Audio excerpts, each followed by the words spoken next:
Em que momento, historicamente falando, a raça pastor alemão ou o grupo pastor alemão teve essa separação entre cães de conformação e cães de trabalho?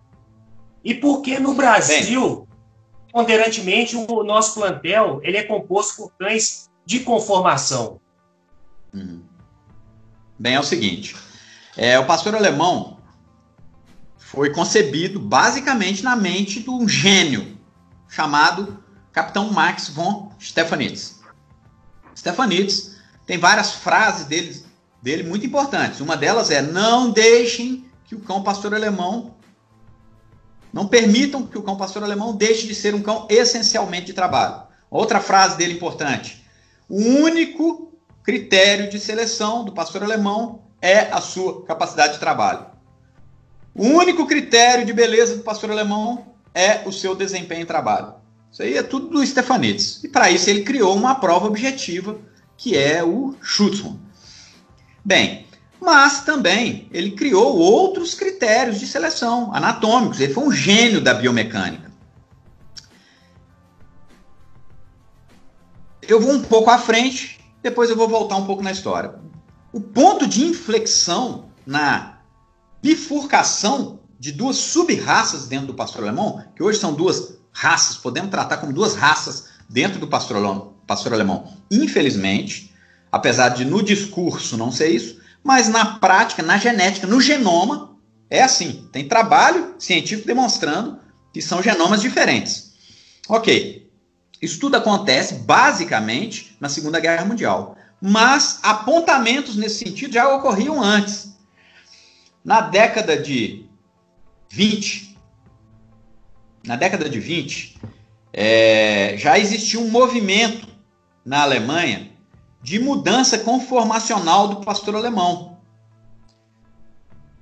Movimento naturalmente conduzido por aqueles que não eram muito afeitos ao trabalho. O ser humano é um ser visual. E é muito mais fácil para a gente observar um cão bom ou ruim pelos aspectos estéticos, anatômicos, morfológicos dele. É muito difícil para nós, e essas confusões todas com relação ao comportamento e temperamento, elas nascem basicamente da nossa dificuldade de avaliar. Eu estava discutindo outro dia com um criador amigo meu, e ele mostrando vários pedigrees de cães no Brasil para usar com as cadelas dele. Eu falei, cara, primeiro, o pedigree não é simples a gente escolher um cão. Segundo, o ideal é que você conheça o cão. Agora, o problema é que quem vai avaliar o cão no Brasil? Porque no Brasil, eu acho que tem 2 ou 3 caras que, se ele me falar que o cão é bom, eu vou confiar. Porque é muito difícil, realmente, alguém entender nessa profundidade o que é um cão realmente bom. Isso não é um privilégio do brasileiro. No mundo inteiro tem confusão. É lógico que lá, como eles têm uma cultura canina absurdamente maior do que a nossa, citei aqui os exemplos da quantidade de clube que eles têm lá, né? Então isso aí já mostra um pouquinho a diferença que eles têm para nós. O treinamento de cães nasce no Brasil depois da Segunda Guerra Mundial. Lá para eles é um negócio milenar. Aí existia um movimento. Por quê? Porque nos Estados Unidos já tinha ido o primeiro pastor alemão para os Estados Unidos. O Rin Tin Tin, em 1918, vai para os Estados Unidos e aí ele revoluciona o cinema americano. Os Estados Unidos passando por uma crise financeira lá, né, que precede a quebra da Bolsa em 29, e de repente o pastor alemão passa a ser um objeto de comércio, porque o Rin Tin Tin, não sei se você sabe, ele ressuscita a Warner. A Warner estava quebrada e o Rin Tin Tin foi responsável por ressuscitar a Warner. Você tem um vídeo meu sobre a história do Rin Tin Tin, tem um best-seller do Rin Tin Tin que eu recomendo a todos, porque é um best-seller que trata não só do pastor alemão, mas da história da humanidade no século XX. E aí, o pastor alemão vira um objeto de desejo do americano. Começam a vender pastores alemães. Só que começam a vender pastores alemães, como que você classifica um pastor alemão? Pela estética. Você vê pela estética. Você não consegue ver por foto o que ele é, se ele é pastor alemão ou não é. Mas você cria aquele modelo mental, visual. E aí, eles criam cães maiores, cães que impressionavam mais. Mas o Stefanitz era uma pedra no sapato desses selecionadores, porque para ele o cão tinha que ser de trabalho. E várias coisas ele fez para amarrar que o cão fosse um cão de trabalho. É uma tradição, não é um regulamento, que toda Ziegerschau quem julga a classe aberta machos é o presidente da SV. Isso desde aqueles tempos, até hoje. Quem julga a classe aberta fêmeas é o diretor de criação da SV. E o Stefanitz julgava todo ano a Ziegerschau, que é a grande exposição nacional de beleza. Na verdade, a exposição de criação, que no fim virou a exposição de beleza.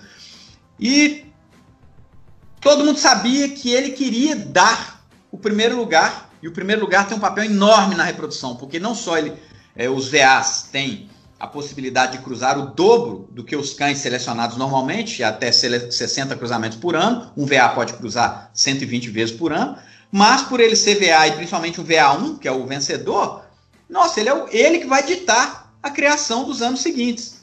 E existia um cão chamado Claude von Boxberg, que era um cão mediano.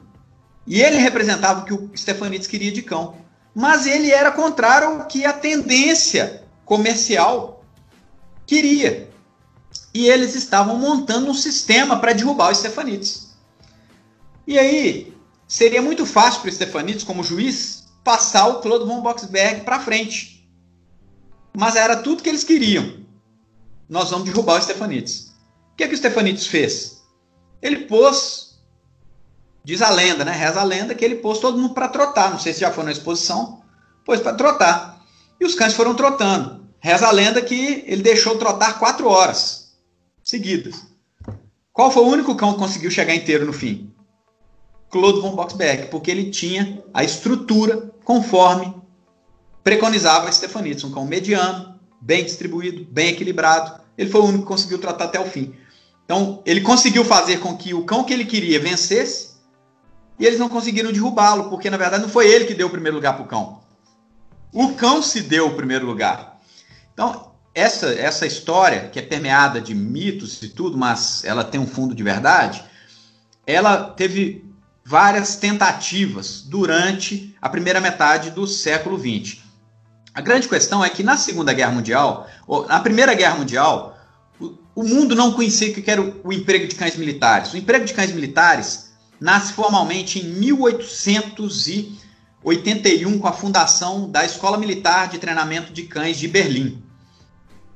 E o treinamento de cães, ele entra para a história da humanidade com um manual escrito pelo coronel Konrad Most de Abrichtung des Hundes, ou Treinamento dos Cães, em 1910.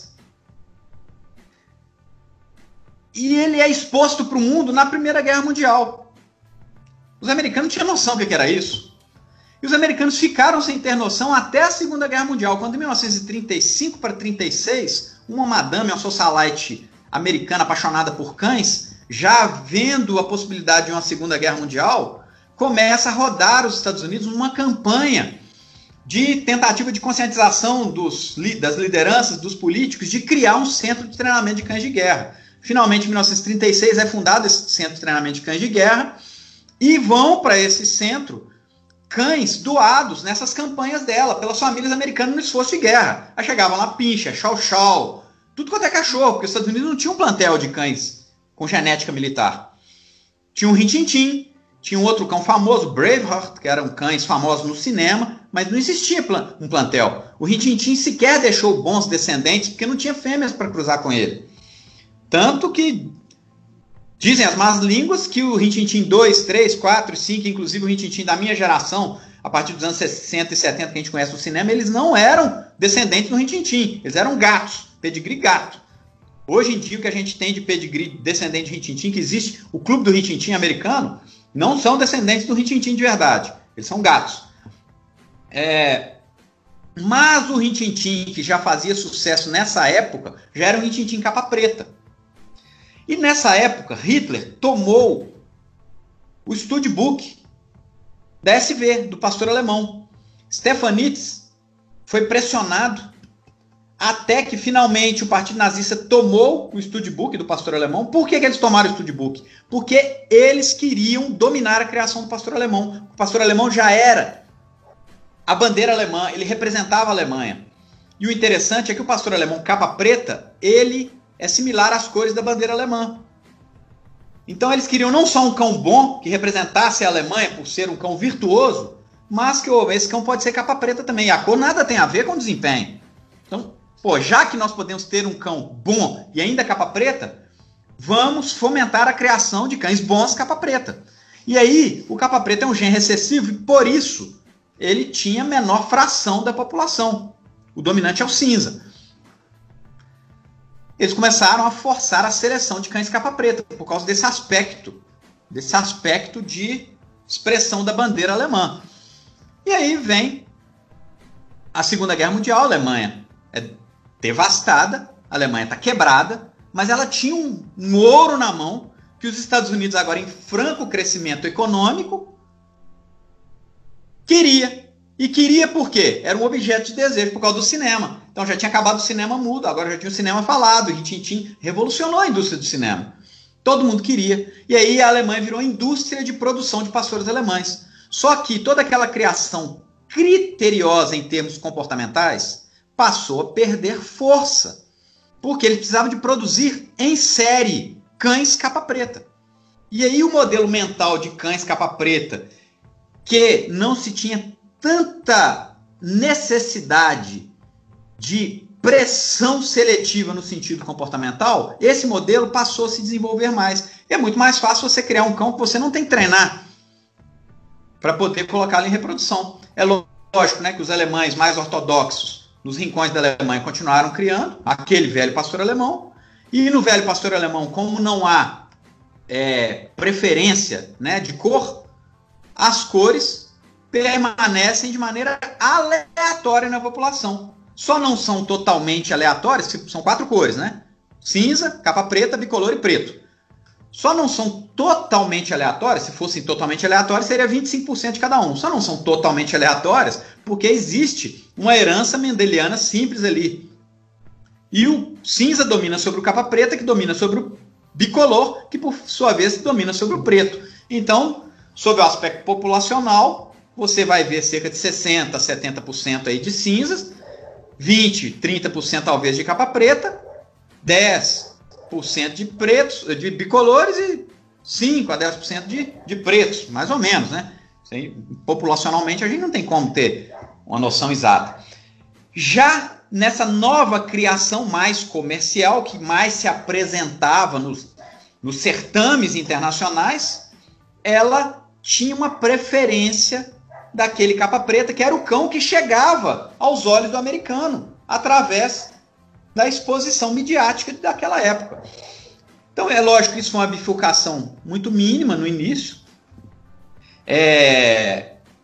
Quando a gente pega o modelo anatômico preconizado pelo capitão Stefanitz, ele não chegou a ver, ele morreu de desgosto em 1936 para 1937, quando ele teve tomado o controle do studbook da raça pelo Partido Nazista. Ele não queria se envolver com o que estava acontecendo na Alemanha, ele já estava pressentindo coisa ruim para a Alemanha, e aí ele morre. Mas o modelo de pastor alemão que ele idealizou anatomicamente começou a aparecer nas grandes exposições só a partir dos anos 50. Então, quando a gente vai olhando os campeões das exposições, a partir dos anos 50 a gente vê cães parecidos com os desenhos, os esboços de Stefanitz. Isso começa a se tornar mais presente e numa melhor qualidade e de maneira mais disseminada nos anos 70, quando a gente pode falar que a raça agora finalmente está chegando quase que como um todo dentro do que o Stefanitz sonhava em termos anatômicos. Mas a partir dos anos 70 e 80, eu acho que ela perdeu a criação como um todo, perdeu o ponto, passou do ponto. E aí começou a perseguir um modelo estético cada vez mais distante do modelo preconizado por Stefanitz, e um modelo que era atrelado por um desempenho físico. Se você pegar um cão de exposição hoje, põe para saltar um obstáculo de 1 metro. É um sacrifício.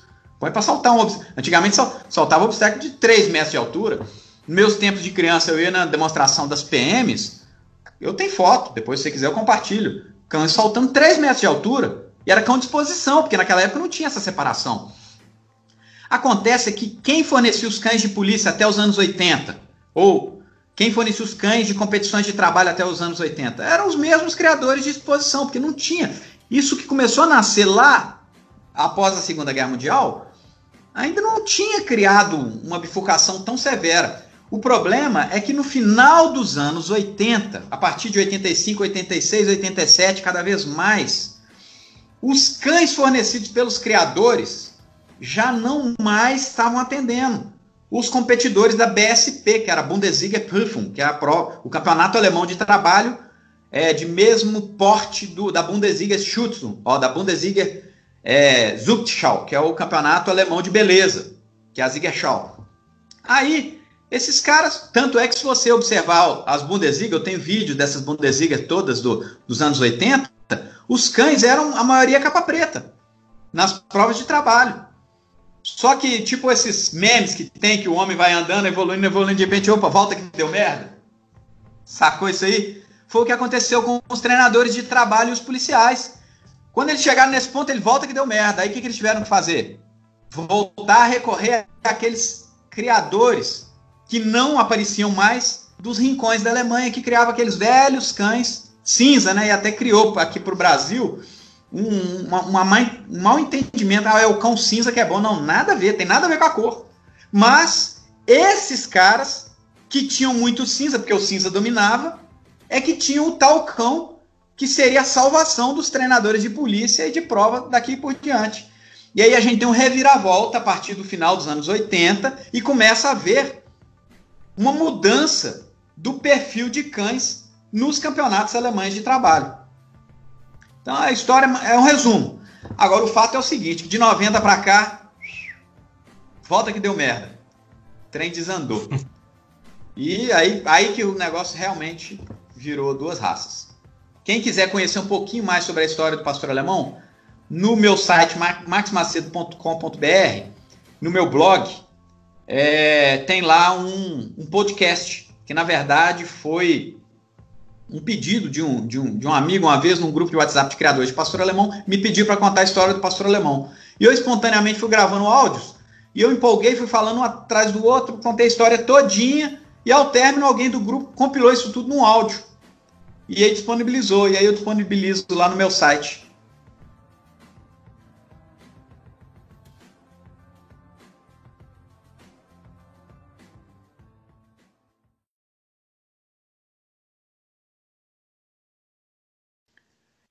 Aqui no Brasil, nós não somos um povo canino. Agora, quem que vai ocupar essa lacuna, essa oportunidade profissional? Alguém que vem da mesma origem minha que não entende de cachorro. Porque nós somos de uma origem que não entende de cachorro.